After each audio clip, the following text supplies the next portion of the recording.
It's time for card review part 7 of Hearthstone's next expansion, Descent of Dragons. Through the first 66 cards, we covered them one by one, roughly in order they were released. However, the expansion is coming out in a couple days, and all the cards from the set have been released, so these last reviews will cover the remaining cards from several classes each. This review will cover the remaining Shaman, Warlock, and Warrior cards from the set. These reviews will be much quicker than the first few per card. The reviews of 19 more Descent of Dragons cards are coming up. Who's up for an adventure? Before we get into the reviews, I'd like to note how we do card reviews on this channel. Rather than 5-star ratings for cards, we normally ask 3 questions Hearthstone players really want to know. First, does the card fit into one of the current meta decks, Tier 1 through Tier 3 decks per HS Replay's tier list? So is it meta now? Second, will the card fit into a meta deck once the set comes out? Meaning, even if it won't slot into a current deck, is it powerful enough to make a new deck meta viable? So is it meta later? Third, and perhaps most importantly, does it inspire or enable crazy, experimental, or meme decks? So is it meme deck worthy? However, as the meta has just shifted due to the loss of the Tombs of Terror cards, and we're on the cusp of the new meta, we're just going to answer questions 2 and 3. So are they meta later and meme deck worthy? Each card will get a yes or no to these questions. As there are a fair number of cards being covered this time, there's a link to quick reviews in the description below for those of you without much time. For everyone else, let's get into the main reviews. During the final reveal stream, we finally got to see what the Shaman version of Galakrond is. Just like all the other versions, Galakrond the Tempest is 7 mana and gives 5 armor, but his hero power this time is to summon a 2/1 elemental with Rush. His initial battle cry is to summon 2 2/2 storms, or elementals, with Rush. After invoking twice, these become 4/4 storms with Rush, and in the final version, they're 8/8 storms with Rush. As with the others, the final version also equips a 5/2 claw as a weapon. This may be the most powerful version of Galakrond. Not only does the invoke reward have an immediate impact that can stick around, but the upgradable storms can create massive pressure to take down the opponent. Galakrond the Tempest will definitely be joining the upcoming meta. As for meme decks, the elementals summoned don't count towards elementals played last turn, so building synergies around that won't work. That being said, making a combined Quest and Galakrond the Tempest deck most likely will not be a meta deck, making it an ideal target for a meme deck. Honestly, it'll be fun to try it both ways. Focus on summoning 4 8/8 storms with Rush after completing the quest, or get the Galakrond out quickly and complete the quest afterwards, so we can do a double battle cry Kronk's Dragonhoof to devastate our opponents. There will be many interesting games played with this. So we already touched on Galakrond the Tempest, but there are a ton of other super powerful Shaman cards which have been announced for the set. In Shaman Stone, King Rastakhan has it right. Welcome, you may bow before me.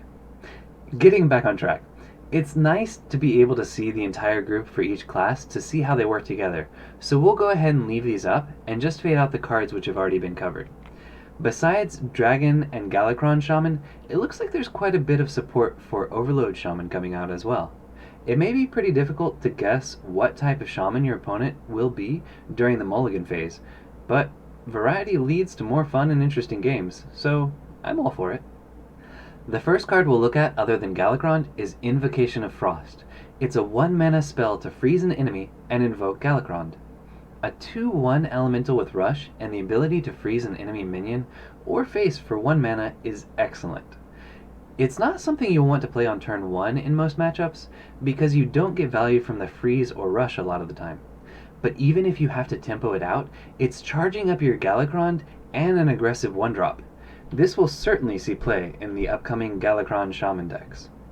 As for memes, if Murabi was still in Standard, we could do some Freeze Shaman memes, but even without him, this will provide fuel and stall for our Quest Galakrond meme deck, so it still gets a weak pass, at least as an enabler for a meme deck. The other 1-cost spell for Shamans is Storm's Wrath, an overload for 1 spell that gives your minions +1/+1. This goes well in an Overload token deck, and works pretty well with Vicina and Thunderhead, though I don't think the 1/1 sparks that Thunderhead summons as a result of the Overload will get the buff, so it's not a perfect synergy by any means. When looking at the Overload cards available at the moment, it looks as though Shaman could make a frighteningly powerful, aggressive token Overload deck. I fear we may be returning to Shaman Stone, meaning 2 frighteningly aggressive archetypes are getting revived this expansion. We'll cover the other ones soon. Aggressive Overload Shaman can certainly join the meta, but it's a bit more questionable as to whether or not this will be a part of it. Considering its synergy with the next card, its ability to boost your damage and trades for cheap in the mid-game, and the improved chances of keeping tokens on board a little longer, I think this will make the cut in some versions of Aggro Shaman. And it can certainly join our Storm, Earth, and Fire Elemental Dragon Overload only meme deck. Did you miss Tunnel Trog for Shamans? While not quite as terrifying, Shaman's new 1-mana, 1/3 Overload Synergy minion may evoke some PTSD in players for the first few weeks of the upcoming meta. Surging Tempest has a +1 attack while you have overloaded mana crystals. It's an amazing 1-drop at 1/3 stats, and while its final form only has +1 attack, compared with Tunnel Trog's ability to grow further, this has elemental synergy as well. Aggro Shaman will definitely include this Tempest in the new meta. And while just frighteningly good, this is also a powerful early play in our Storm, Earth, and Fire Elemental Dragon Overload deck. Next up is Squall Hunter, a 4-mana 5/7 dragon with spell damage +2, which overloads you for 2 mana. If Surging Tempest wasn't enough to trigger any nightmares, perhaps this will leave you rocking in the corner at memories of the 4-mana 7/7 Flame-Wreathed Faceless. The power level of cards has risen quite a bit since those 2 cards last terrorized Standard, and Squall Hunter only has 5 attack instead of 7, but this has Dragon Synergy and spell damage for Burst, Lava Burst, as a follow-up. Yeah, it's good there's a card coming out to poach dragons this set, because otherwise, Shaman would be completely unstoppable. Do you even have to ask if this will join the new meta? So what was I saying about Storm, Earth, and Fire Elemental Dragon Overload Shaman? I think it's probably, maybe, just a meme? But this certainly gives the deck some serious potential. Did you think dragons, elementals, and Galakrond were the only things bending the meta to Shaman's will? Well, in the off chance that isn't enough, there's a fun and random Jack-of-all-trades card for Shamans as well. Bandersmosh is a 5-mana 5/5 with the effect that reads, each turn this is in your hand, transform it into a 5/5 copy of a random legendary minion. Would you like to play a 5/5 version of Alexstrasza? Either one. On turn 5? Well, it can happen. This is better than other random legendary minion generation cards, as it will always be a 5/5 for 5 mana.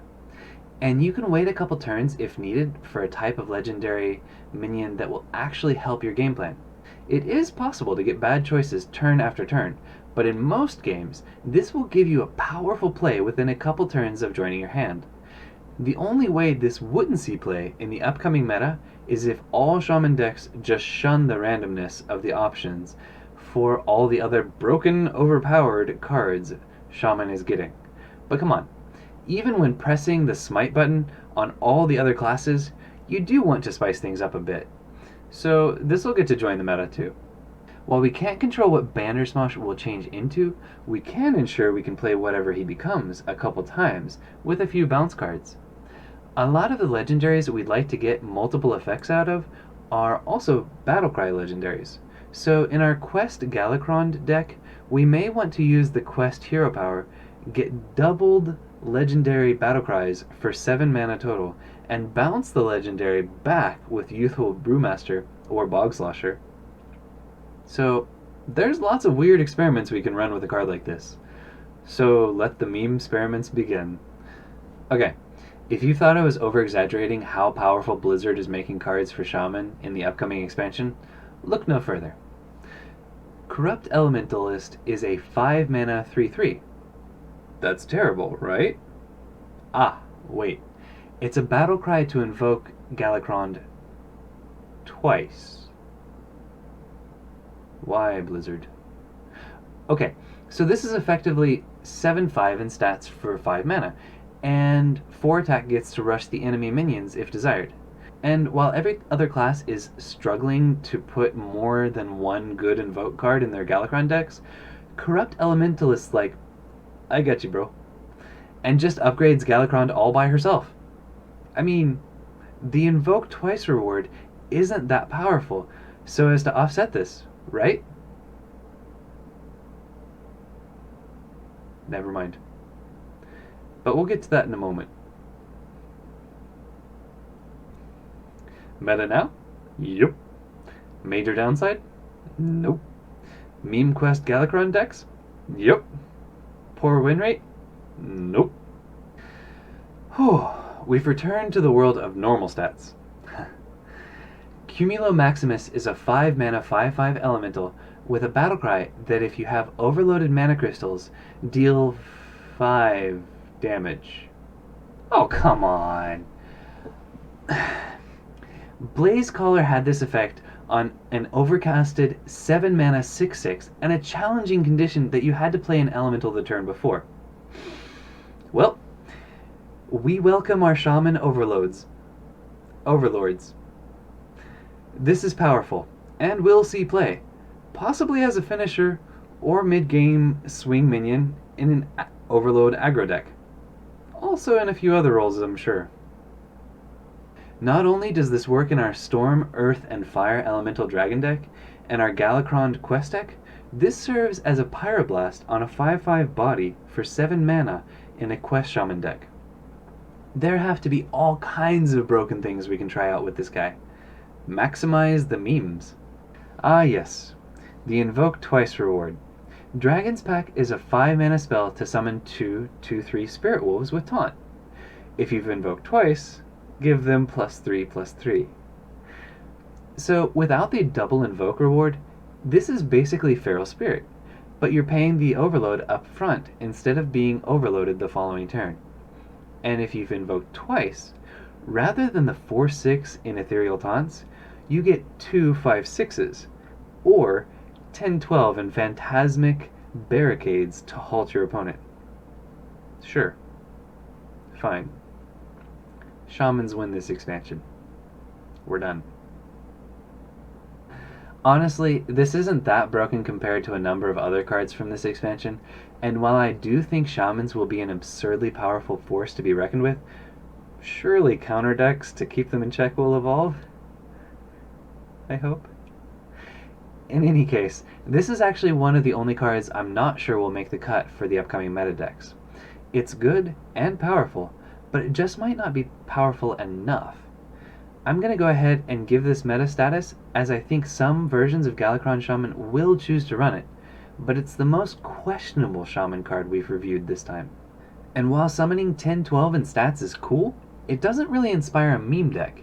The memeiest thing I can come up with to use these with are Phalanx Commander and Reign of Toads to flood the board over a couple turns with scary strong taunts.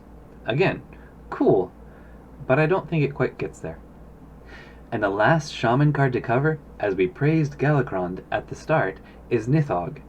He's a 6 mana 5/5 with a battlecry to summon 2 0/3 eggs. They hatch into 4/4 drakes with rush if they survive until your following turn. Even as the legendary dragon, this may be the most likely not to see play in the upcoming meta of all the Shaman cards.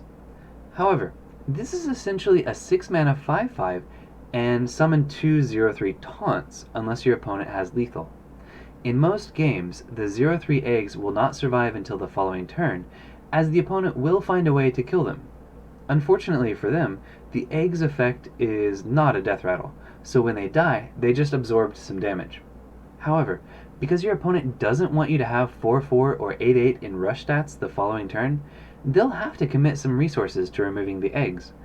and they do have to figure out a way to deal with your 5/5 as well. Similar to Sanctuary, it puts your opponent in a tough spot where they have to choose to commit resources to deal with something right away, or deal with the consequences later. If this were a normal meta coming up, I'd feel fairly confident in saying that Nithog will see play. However, with all the super powerful cards coming out, I'm not sure that will be the case. If Dragon Control Shaman makes it into the meta, he may join that deck as a Lightning Breath activator and reload after a board clear.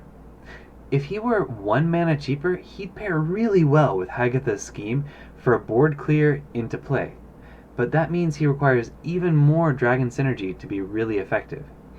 As Frizz Kindle Roost, a card we'll cover next time, won't always be able to land her discount on him, I'm not sure he makes the cut. He's a cool card, but I'm going to go ahead and say I don't think he quite makes it into the upcoming meta.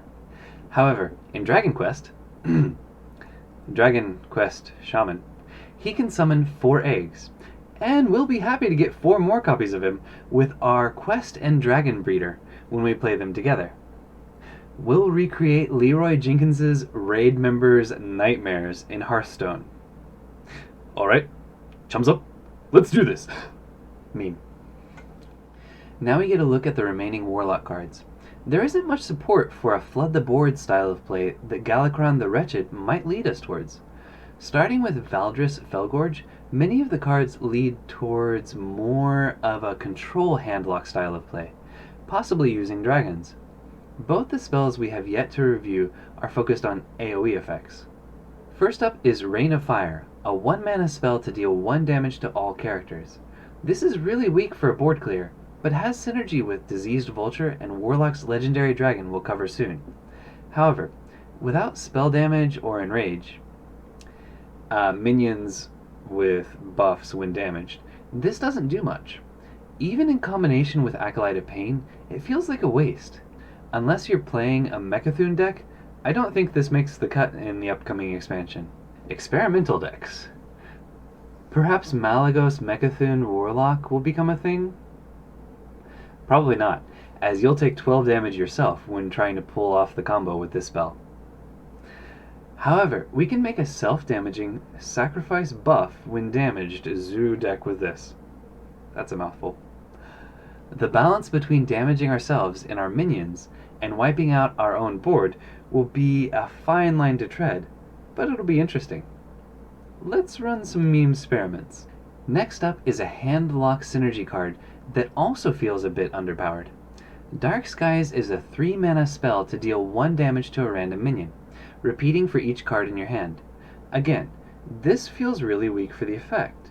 It can hit your own minions just as much, so you really only want to play this when your side of the board is empty or there's some benefit to damaging your minions. After playing Valdris Felgorge, this does a maximum of 12 damage, unless you have spell damage. Aside from Hunter, no one has access to spell damage except via minions, which this would likely kill. Most of the other board clears Warlock has are much better than this. Again, it has synergy with Acolyte of Pain, but unless I'm missing something awesome, this won't see play in the upcoming meta.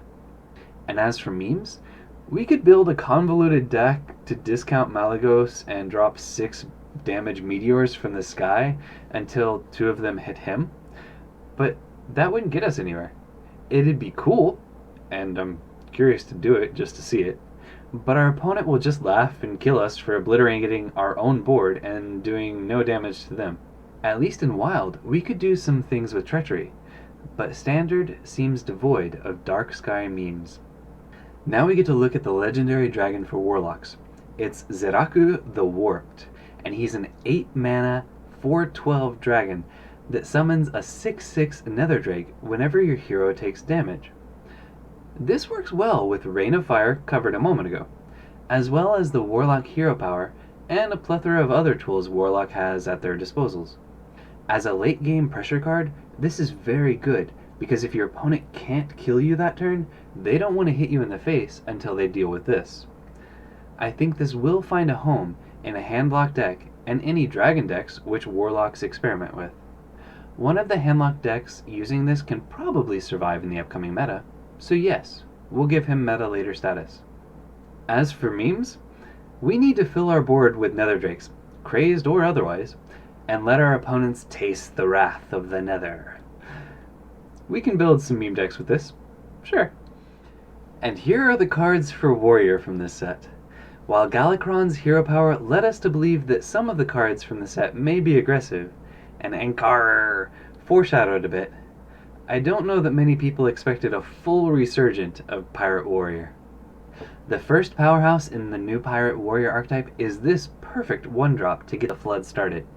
It's Sky Raider, a 1-mana 1/2 pirate with a battle cry to add a random pirate to your hand.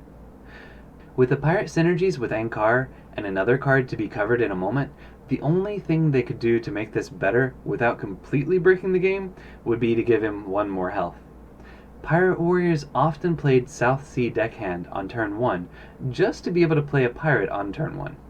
At least Patches is tucked away in Wild. This is more likely to stick on board and rolls well into a follow-up turn with the extra pirate, while allowing you to wait to play your South Sea Deckhand and get the charge value with a weapon. Looking at the other pirate and pirate synergy cards from the set, Pirate Warrior is coming back to terrorize the meta, and Sky Raider will be the very common turn 1 play in that deck. There will be 28 pirate and pirate-specific synergy cards available to Warriors once the set releases. We can make a deck with all of these and 2 additional weapons, but that won't really be a meme. It'll just be a slightly downgraded version of what will likely be a tier 1 Warrior deck. One thing we could try is to build a deck with the other pirate synergy cards, but 2 copies of this as the only pirates.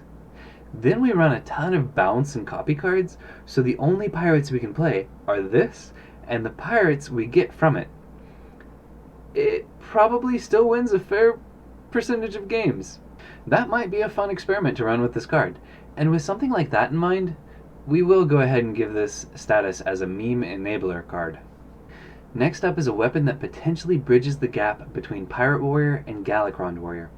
Ritual Chopper is a 2-mana 1/2 weapon that also invokes Galakron when played. At first glance, this looks really weak as a 2-mana 1/2 weapon. However, invoking Galakron in Warrior means giving your hero +3 attack this turn. So this is effectively a 4/2 weapon when played, but loses 3 attack after this turn. 5 damage for 2 mana is almost as strong as a pre-nerf Fiery War Axe, and in aggressive Galakron Warrior, this will most likely be a staple. The only thing hampering it from truly binding the Warrior and Galakron archetypes together is the negative synergy it has with Ankar and Horde Pillager, a neutral card we'll look at next time. As a spoiler, Horde Pillager equips one of your destroyed weapons, so you ideally want to get back Ankar. However, drawing a legendary weapon, using it until it's destroyed, and getting full value out of it again is an awesome dream, but unreliable when you can only run 1 copy of the weapon. This may be played just so that Horde Pillager gets some guaranteed value in hybrid decks. Whether it be Galakron Warrior or Galakron Pirate deck, or both, I'm pretty sure this will make the cut for an upcoming meta deck. So just like in most of the other Galakron classes, I don't believe the quest and Galakron will be run in the same deck in most cases. However, if the quest is completed after Galakron is played, a lot of times the quest value is great with the invoke effects. This card will prepare our Galakron to be even better when played, while getting us several steps of progress toward completing our quest. Or, it can help get us more golems from the quest reward. It certainly won't be a meta deck, but it'll be fun to do some meme experiments with. Next up is the other invoke card for Warriors, Awaken. Awaken is a 3-mana spell to deal 1 damage to all minions and invoke Galakron. Frothing Berserker approves of this invoke card. It is the same base effect as Whirlwind, but costs 2 more. For the 2 extra mana, you get +3 attack this turn, and an upgrade towards Galakron. If Bloodhoof Brave were still visiting Standard, this would be absurdly powerful. As it is, it does have excellent synergy with buff when damaged cards, but I'm not sure any are really excited for the Whirlwind effect other than Frothing Berserker, as Grom Hellscream is a bit too expensive to pair with this. I'm not sure this makes the cut. However, believing that Galakrond Warrior will want to run Frothing Berserker and can use some help whittling down pesky taunts while gaining +3 attack, I'm going to go ahead and give this meta status. But this verdict is dicey. Does this join the memes? It's really expensive for the Whirlwind effect, so unless we build a full enraged, buffed when damaged synergy deck with Whirlwind, Warpath, and this, it's a bit questionable. But actually, that's not a bad idea. And while we only get one invoke and attack out of it, it does work with our Galakrond quest deck. So yeah, we'll go ahead and say it joins the memes. Next up is the last Lackey synergy card for Descent of Dragons, and it may be the last Lackey card, period. Unless another Lackey card is released during the upcoming adventure, this is it. Evil Quartermaster is a 3-mana 2/3 with a battlecry to add a Lackey to your hand and gain 3 armor. As far as Lackey generators go, this is actually really good. You don't have to combo it out or sacrifice something to play it, and although it's understated for the mana cost, you get 3 armor as a bonus. While it doesn't really synergize with any major strategies a warrior is working on, it's just a good 3-drop that will earn a spot in several meta warrior decks. With improved morale, Livewire Lance, Evil Cable Rat, and Evil Quartermaster, warrior can produce a bunch of lackeys now. It's time for Dr. Boom to carry out his maniacal plan to take over the game with lackey and mech synergy cards only. While Evil Quartermaster doesn't enable a specific combo or lock in an archetype, he does enable a thematic meme deck that looks exciting to play. Feel free to rage in the comments below, but we're going to go ahead and give him meme deck worthy status too. Now we have an odd card for warrior. Ramming Speed is a 3-mana spell to force a minion to attack one of its neighbors. It's like Super Collider, but it can only be done once, and you don't have to take damage to pull it off. However, even if this only costed 2 mana, I don't know that it would earn a slot in any meta decks.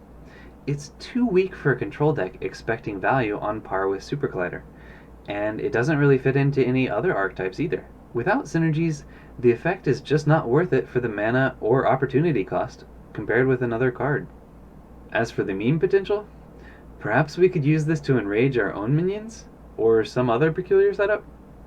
I think the potential is there, and this is such a bad card in most cases that it'll probably be a meme just to include it in a deck. So yes, we'll give Ramming Speed meme-worthy status. And we finally get to the card that locked in our fears that Pirate Warrior is back. Skybarge is a 3-mana 2/5 mech that deals 2 damage to a random enemy after you summon a pirate. It's a more resilient ship's cannon with mech synergy for 1 more mana. We're doomed! With the pirates released this set and the incredible history of ship's cannon in Pirate Warrior in the past, I don't think there's any way this does not join Pirate Warrior, and Pirate Warrior will certainly be a meta deck. Airship Pirates. We're venturing into new airspace, but as an awesome meme deck. We're going to play a mech pirate deck. Beware the mechanized pirates coming in from above. This meme will be a solid and terrifying synergy, and I'm super excited to try it out. We'll be the terror of the skies. And that's all the remaining cards from Shaman, Warlock, and Warrior for Descent of Dragons. Now, let's get into the quick reviews. Galakrond the Tempest storms his way through the meta and provides deafening battlecry memes as well. Invocation of Frost can't be silenced in the meta and will force opponents to chill out when facing our meme decks. Storm's Wrath will storm the new meta and pair with Earth Elementals as we fire off our overload spells in our meme decks. Surging Tempest crashes through the upcoming meta and electrifies our meme decks. Squall Hunter can only be stopped in Standard by a Dragon Maul Poach Hunter, and gets pretty violent in our meme decks.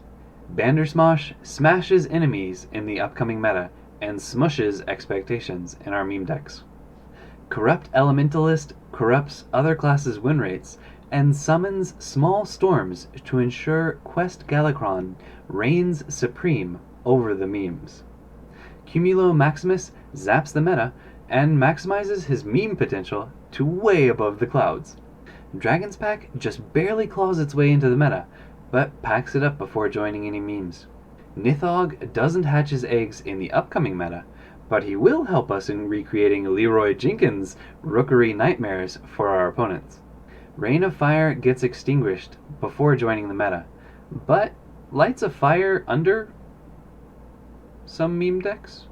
Dark Skies fails to cloud the skies in the meta or meme decks.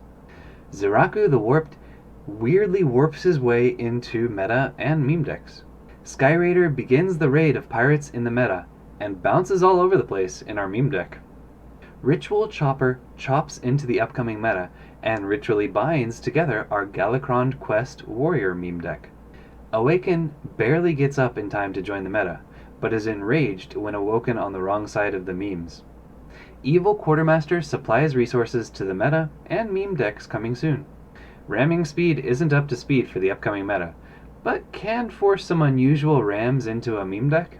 Skybarge barges into the meta with the other pirates, and we get a steampunk dream army of mechs and pirates to enable our airship pirates. And that's a wrap. Check out earlier reviews if you want to see one of the cards from these classes not covered this time. Remember, this is a subjective review, but I'm making some pretty direct predictions.